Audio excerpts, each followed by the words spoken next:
सबको जय मसीह की।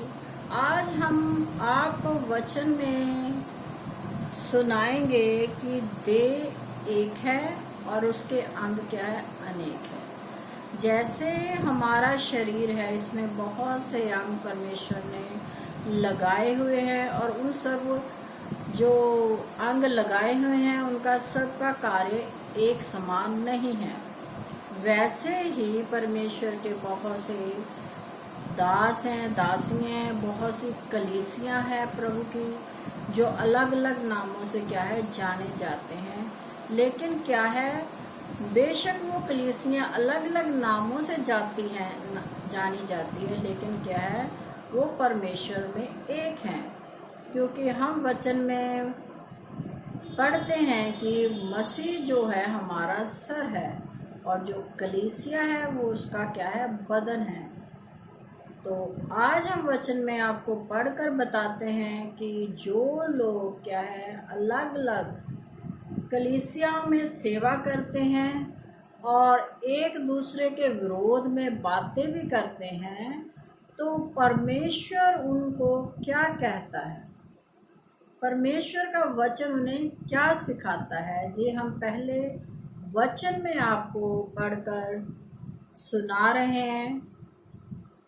तो इसका यह है पहला करंथियो उसकी 12 अध्याय उसकी 12 आयत से हम कुछ आयतें आपको पढ़कर सुनाएंगे जो हमारे बारे में लिखी हुई है, कलीसिया के बारे में लिखी हुई है। क्योंकि जिस प्रकार देह तो एक है और उसके अंग बहुत से हैं, और उस एक देह के सब अंग बहुत होने पर भी सब मिलकर एक ही देह है, उसी प्रकार मसीह भी है। तो आगे लिखा हुआ है, इसलिए कि देह में एक ही अंग नहीं परंतु बहुत से हैं। यदि पांव कहे मैं हाथ नहीं इसलिए देह का नहीं, तो क्या वह इस कारण देह का नहीं? और यदि कान कहे मैं आँख का नहीं इसलिए देह का नहीं, तो क्या वह इस कारण देह का नहीं? यदि सारी देह आँख ही आँख होती तो सुनना कहाँ होता? यदि सारी देह कान ही कान होती तो सूंघना कहाँ होता? परंतु सचमुच परमेश्वर ने अंगों को अपनी इच्छा के अनुसार एक एक करके देह में रखा है। यदि वे सब एक ही अंग होते तो देह कहाँ होती? परंतु अब अंग तो बहुत से हैं परंतु देह एक ही है। आँख हाथ से नहीं कह सकती मुझे तेरी आवश्यकता नहीं, और ना सिर पाँव से कह सकता है मुझे तुम्हारी आवश्यकता नहीं। परंतु देह के वे अंग जो दूसरों से निर्बल लगते हैं बहुत ही आवश्यक हैं। तो वचन में हमने पढ़ा कि हमारी देह में बहुत से अंग हैं। परमेश्वर का वचन हमें सिखाता है कि जब हमारी बॉडी में परमेश्वर ने बहुत से पार्ट्स लगाए हैं, वो इंसानों को समझा रहा है कि ये देह में अगर आँखें आँख सारी देह पर परमेश्वर आँख ही आँख लगा देता तो हम सुनते कहाँ से? अगर कान ही कान लगा देता तो हम बोलते कहाँ से? कहने का भाव है कि जो भी शरीर में अंग लगे हुए हैं उनका अलग अलग कार्य है। आँखें हमें देखने का कार्य कराती है, कान सुनने का, नाक सूंघने का, मुंह बोलने का, परमेश्वर की महिमा करने का, हाथ काम के लिए, पांव चलने के लिए। तो इसी प्रकार जितने भी बॉडी में अंग है उनका क्या है, अलग अलग कार्य है।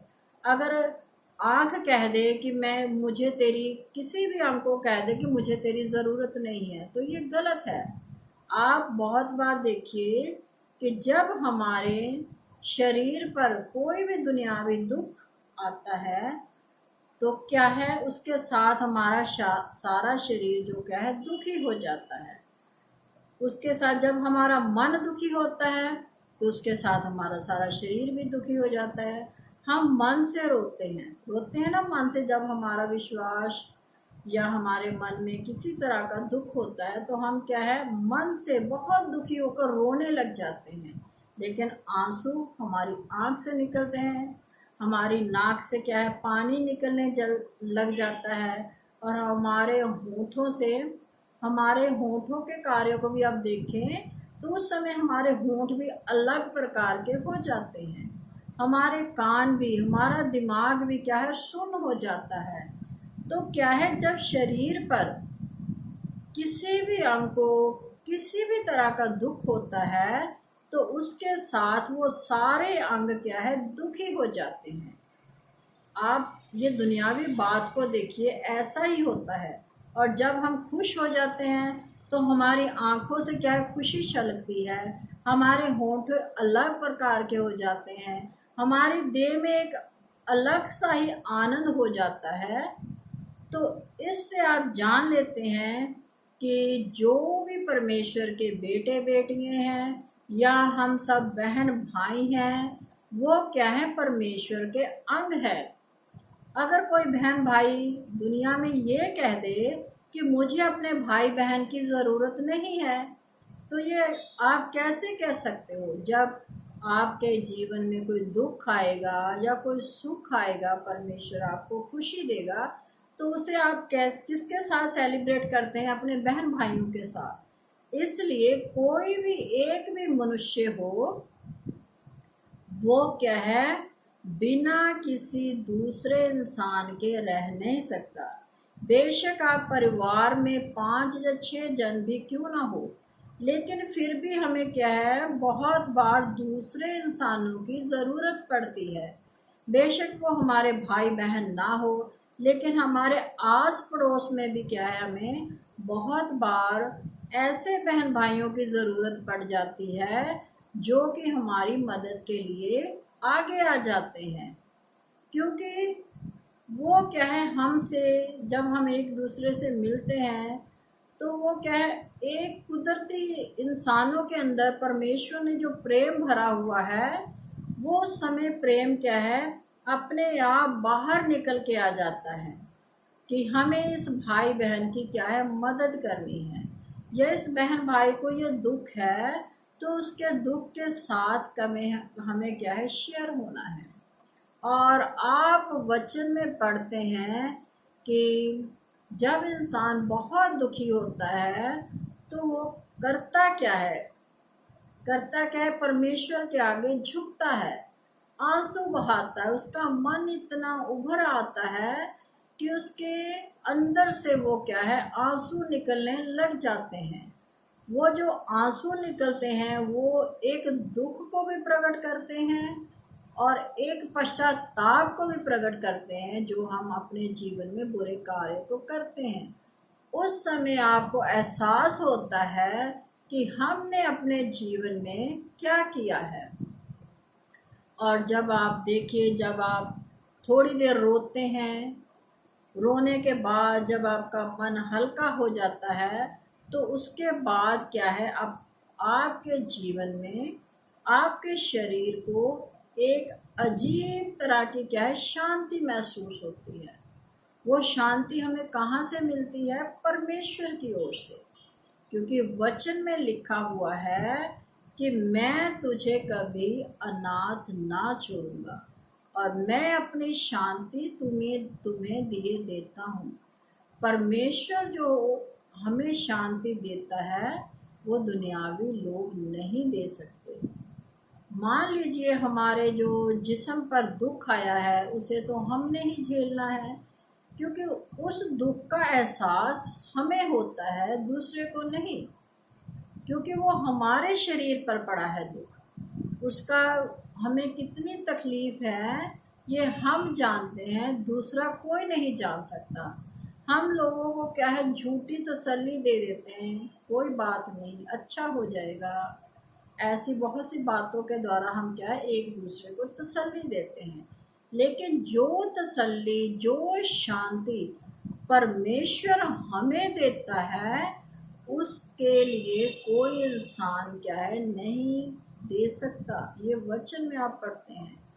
और वचन में आप पढ़िए कि प्रभु यीशु मसीह को शांति का राजकुमार कहा गया है, अद्भुत युक्ति करने वाला परमेश्वर कहा गया है, क्रूबियों पे बसने वाला खुदा कहा गया है।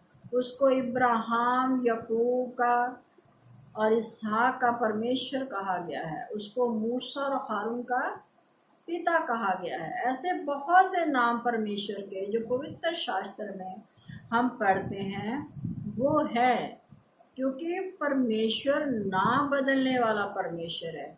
उसके नाम को हम बदल सकते हैं, उसे किसी भी नाम से हम पुकार सकते हैं, लेकिन क्या है, परमेश्वर एक ही है। परमेश्वर का आत्मा एक ही है जो सब में, सब मनुष्यों में कार्य करता है। और हमने आपको वचन में पढ़कर भी दिखाया कि एक ही प्रभु है, एक ही परमेश्वर है, एक ही आत्मा है और उसी आत्मा के द्वारा वो कार्य करता है। और जिस किसी को चाहता है उसको उस आत्मा से क्या है, भरपूर कर देता है। तो प्रभु का वचन आज हमने सुना कि प्रभु के जो आत्मिक वरदान है उसे हमने लेना है परमेश्वर से। और वो कैसे लेंगे? प्रभु के वचन पर चलकर। आपको ये वरदान यूं ही नहीं मिल जाएंगे कि आप परमेश्वर के लिए कुछ करते ही नहीं हो, ना तो बाइबल पढ़ते हो, ना अपने बच्चों को सुनाते हो, ना घर में दुआ प्रार्थना करते हो, आप कोई कार्य तो करते नहीं, तो परमेश्वर के वरदान आपको कैसे मिलेंगे? तो जो झूठा वहम लोगों ने अपने हृदय में पाल रखा है कि हमें परमेश्वर ने वरदानों से भरपूर किया है, तो उस वहम से बाहर आइए और सच्चाई को जानिए कि परमेश्वर हमसे क्या कहता है। सबको जय मसीह की। आपको अगर मेरा वीडियो अच्छा लगता है तो आप इसे लाइक कीजिए, शेयर कीजिए अपने बहन भाइयों के साथ, मित्रों के साथ। परमेश्वर के वचन को फैलाए। आपकी आत्मा में अगर आपको कुछ कहने को कहती है तो आप उसे बताएं।